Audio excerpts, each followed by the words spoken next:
Shalom.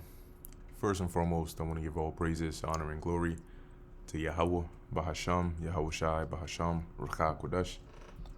Double honors to the elders and the apostles of Great Millstone, and peace and blessings to the elect. And in this lesson, I'm going to go into an article here from ZeroHedge.com. And, pretty revealing, interesting article. Not so much for us because we have been speaking on these things for some time now, but at least for those that did not want to believe it or are not aware. So this here is, as you can see in the headline, it says Mark Andreessen. Let's see how we pronounce that name.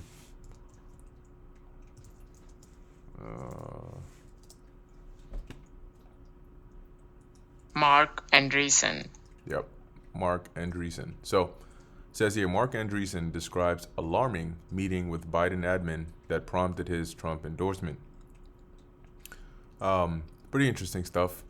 So it says Mark Andreessen, the billionaire investor and co-founder of the influential Silicon Valley venture capital firm Andreessen Horowitz, revealed in a new episode of Joe Rogan's podcast that after an quote-unquote alarming meeting with Biden administration officials earlier this year, was the moment he would have no other choice but to support Donald Trump. For decades, Andreessen has supported Democrats, so on and so forth. However, a troubling spring meeting with Biden administration officials caused major concerns. Now, what we're about to read about this, it's important to keep in mind that the separation and the division on the, let's say, Biden admin, Trump admin, so on, right? They're not at the top of the pyramid. And as we know, even on the right side, if somebody starts climbing a pyramid from the opposite side as another individual, they both end up at the same top, right? So even if you have Biden on the far left or Trump on the far right, they both end up at the same top. Okay, so just keep that in mind. Meaning that these things are not exclusive to just the Biden administration, and you will not escape this just by saying, okay, we're going to endorse Trump and so on. So it says here, during the meeting, officials explained their plan to control AI through government regulatory capture, a strategic reminiscent of communist policies in China. We had meetings, Biden officials, this spring that were the most alarming meetings I've ever been in, where they were taking us through their plans, and it was basically just full government control, like this sort of thing.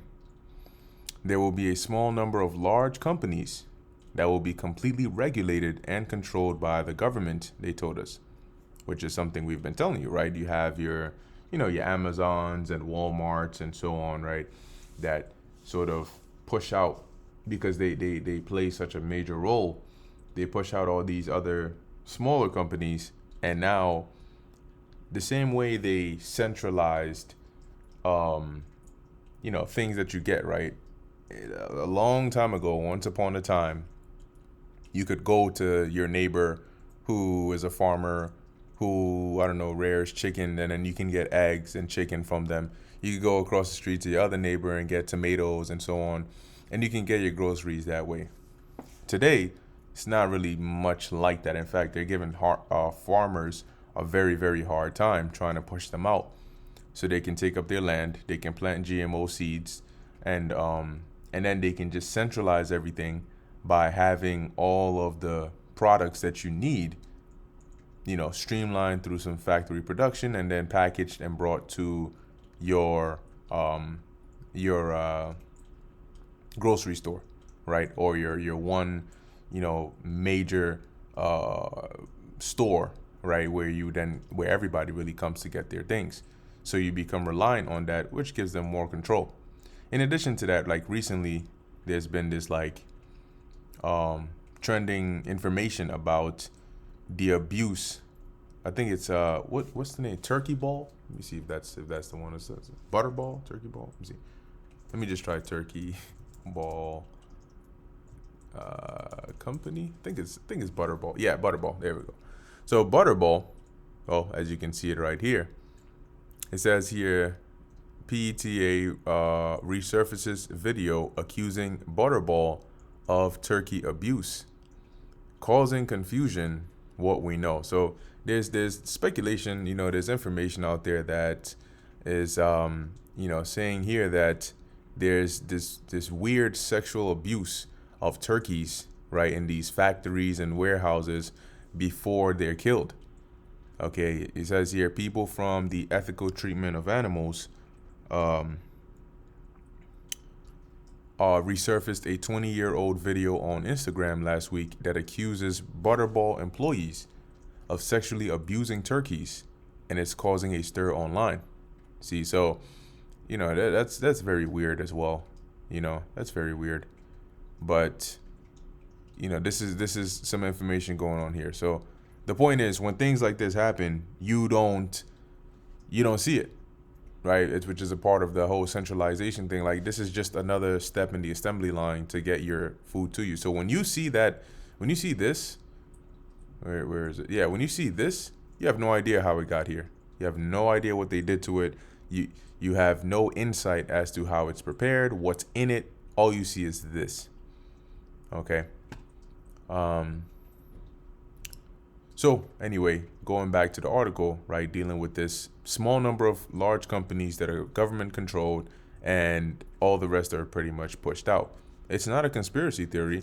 It's literally what they're talking about, what they're planning. And they've been planning this for a long time. And this is just another step in their ultimate agenda of their Internet of Bodies, Internet of Things, 15-minute cities, that kind of thing, that prison planet agenda. Okay. They said don't even start startups. All right, don't even start startups. There's just no way they can succeed. There's no way that we're going to permit that to happen. You hear that? So it's one thing on the outside, and then there's one thing behind the scenes, right? Real quick, going here to Micah 2:1, woe to them that devise iniquity and work evil upon their beds. That's behind the scenes, right? When the morning is light, they practice it because it is in the power of their hands. So they have the ability to do these things, pass these laws, regulations, and so on. And they plan behind the scenes what it's going to do, who it's going to affect, how they're going to bring it out, how they're going to play on the minds of the people to make the people want it by deceiving them. All of these things they do. In mid-July, Axios reported that Mark Andreessen and Ben Horowitz had donated to President-elect Trump's campaign. At the time, their support was attributed to Trump's pro-stance on crypto and AI regulation.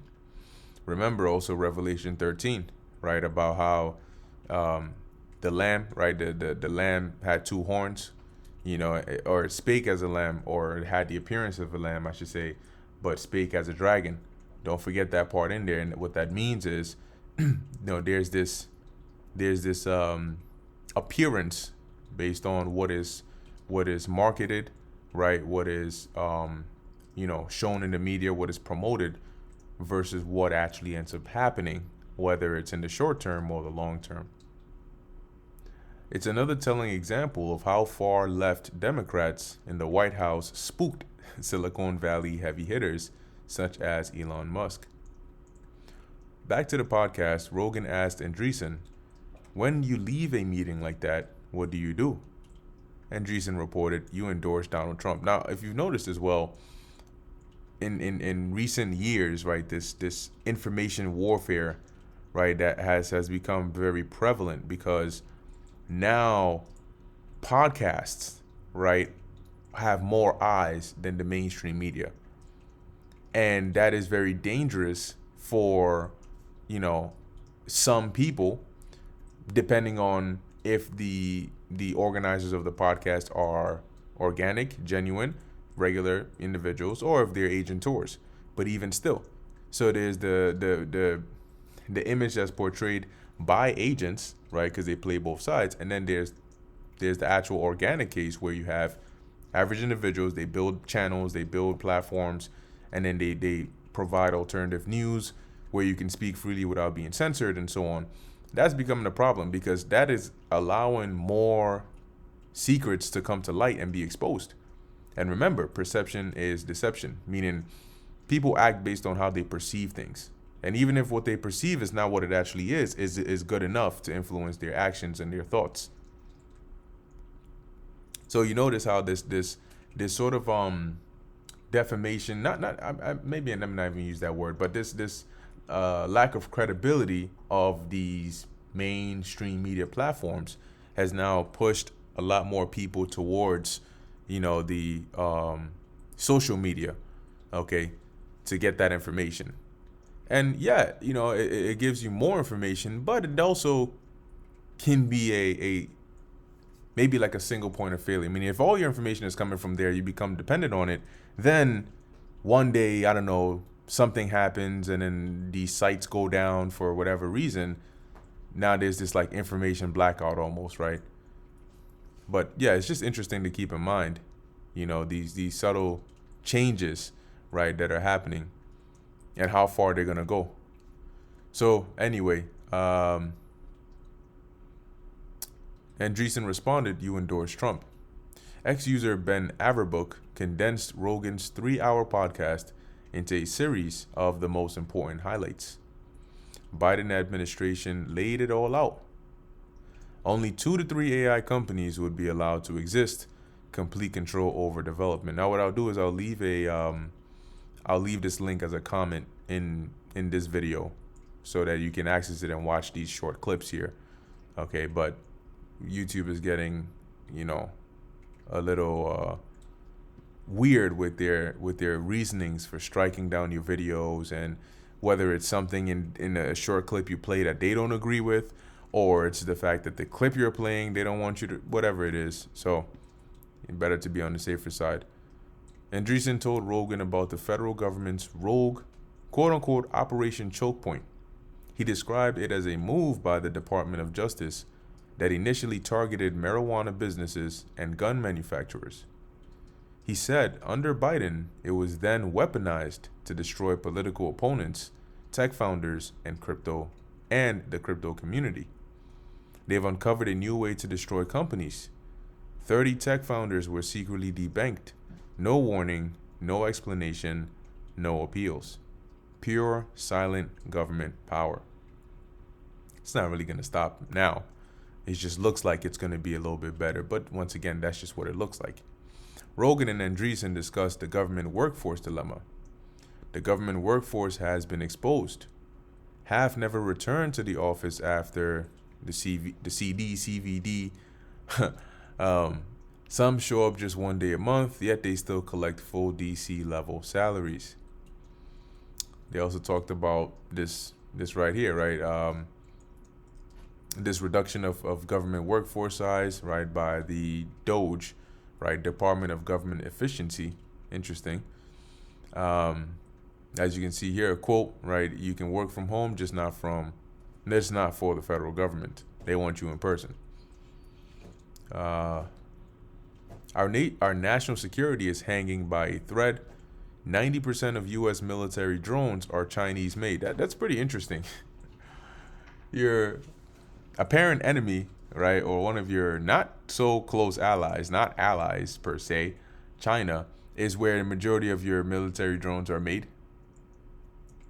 You go and read about Chinese history and philosophy, and understand how they operate, and you'll see why this is actually a pretty bad thing for the U.S. FAA regulations wiped out American manufacturers. Each drone has the potential to be a weapon or a spy platform. Exactly. They always put security measures, as you can call it, in there, right? So in case you want to get out of line, that benefit now turns to a detriment. They've already tested this level of control on our food system. The USDA promoted high fructose corn syrup everywhere, created the infamous upside-down food pyramid. Now they're aiming for the same dominance over tech, and particularly AI, artificial intelligence. And the rate at which it's going. It's almost like the next scientific breakthrough over here, and it's very depending in how they use it, it can be pretty I don't even know what word to use here, because there are certain things, whether it's like IRS or even now, some of these automated systems, when you call certain companies and the automated machine picks up, and it's like you have to say 10 times, speak to a representative or speak to an agent, and they still don't want to transfer you, until they finally do. But imagine there is no other representative or agent. You just have to deal with that, that technology. Whether it's understanding, misunderstanding, it doesn't matter. That's what you got. And that also makes things very airtight, because errors that humans miss, technology doesn't. And things that humans take long to do, technology doesn't, like microseconds, nanoseconds. So there's that. Silicon Valley is breaking under pressure. One side blindly follows every NYT narrative. The other sees the truth. We've split into two kinds of dinner parties. It's not going to be a party much longer. If you thought social media censorship was bad, AI control will be 1,000 times worse. It's going to be the control layer for everything. Your kids' education, your loans, your front door, literally, right? Wait till they start bringing these smart apartments where you're not given a key, right? You're given an ID, whether it's a card or an app on your phone, or maybe something inside of your implant, and that's how you get in, into the building. And then maybe you give access to those that you want to come, all of that stuff. And at that point, if AI is controlling that, then they're quite literally controlling your front door. Right? First, Twitter files, YouTube files next. Pharma tells Joe Rogan that it's likely there will be a YouTube files. This new administration is probably going to carve all of this stuff open, right? And that's that grand exposing. Now, this is the book of Amos, chapter 3, verse 7. Surely the Lord God, Yahweh, Bahasham Yahweh Shai, will do nothing, but he revealeth a secret unto his servants, the prophets. And a part of those secrets are also the secret things that are, coming down in these plans of these elites, right? And the Lord does that, he gives us the understanding of the scriptures, of course, primarily, but also by having these whistleblowers or these individuals who come and say something. The Lord also reveals to us, the things that are planned in secret and planned in darkness to be then executed upon the people. Now jump into Psalm 64, particularly in these two verses here. I think they capture the point very well. They encourage themselves in an evil matter. All of the look, when have you actually heard an insider come out and tell you they a sincere, genuine insider, right? The things they found out, the secret meetings they heard, was actually for the benefit of the people. When has that ever been the case? It's always something that's scary or dangerous or deceptive or a bombshell, but it's never in a good light. Why? Because the things that they encourage themselves in behind the scenes, these elites, these ones who are planning these things, it's evil. It's not good. That's why all the secrets that come out are never about the benefit of the people. It's all about some lie that's uncovered. They commune of laying snares privily or privately. They say, who shall see them? See? So by saying we're going to eliminate these startups, we're going to have a few major government-controlled organizations so that we can control the people even more. All of these things are snares, traps, that to you, you're just thinking, oh, AI is making my life more convenient, but it's a trap. They search out iniquities. They accomplish a diligent search. Both the inward thought of every one of them and the heart, meaning the mind, is deep, and it sure is. See, all this is really just scratching the surface of what kind of picture they really want to paint. So something to keep in mind as we go into the end of this year, into next year. We'll see what the Heavenly Father has planned for this place, but ultimately, man, it's not looking good. not for this society. So with that, Lord willing, this is edifying and informative to the elect. In closing, I want to give all praises, honor, and glory to Yahweh, Bahasham, Yahweh Shai, Bahasham, Rechak, Wadash, and until next time, Shalom.